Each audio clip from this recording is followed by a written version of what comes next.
Disaster Risk Reduction and Management Office o PDRRMO Bulacan, bumaba na ang tubig na galing sa mga communities patungo sa Manila Bay at umuupa na rin ang high tide.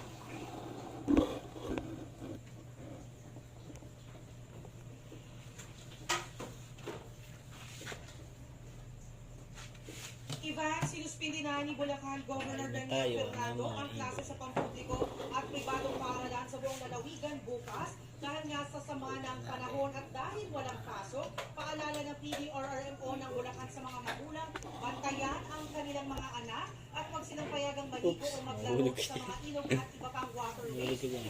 Dahil bumaba na ang tubig sa ilang lugar, inaasahan pa rin ang pag-ulan at pagtaas ng tubig sa mga susunod na oras. At yan ang latest mula dito sa Marilao, Bulacan. Kami sa Ivan. Ingat kayo at maraming salamat, Jamie Santos.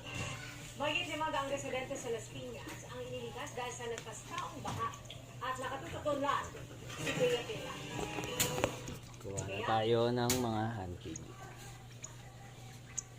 Pia, wala ng ulan. Kanina sumikat pa ang araw dito sa Parañaque City at pati na rin sa Las Piñas City. Pero kagabi, bangungot na baha ang naminsala dahil na sa mga naninirahan. IMY, handpid formula. Hindi Lakas na inakay. ang maraming taga-barangay sa Lundres, Las Piñas, kagabi. Lumusong ang Nasaan mga yung isa? rescuer para iligtas ang halos 200 pamilya. Kung mahigit 500 tao. Saan na yung isa? Ang bahay ng person with disability na si Edita. Teka lang, kukunin ko yung isa. Kabilang ng Umaya na kayo, manlalaki nyo na eh. Kaya malakas na ulan kagabi, nalubog sila sa nagpastaong baha. Ito nga pala yung mga handpid. Spider-Man Multiverse to. Spider-Man Multiverse. Pakainin natin sila.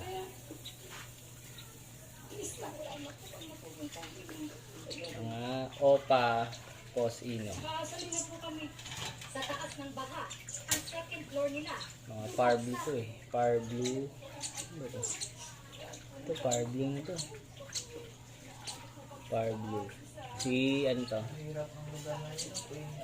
Toby Maguire. Lakas yan.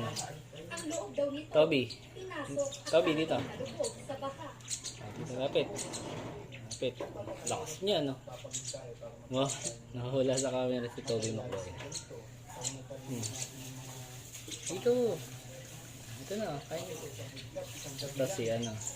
Okay natin. Sa Parañaque, atakot-takot ang bahang lumagasa sa barangay sa Parang ano to. Kagabi. Pahirapan ang pag-rescue sa mga residente.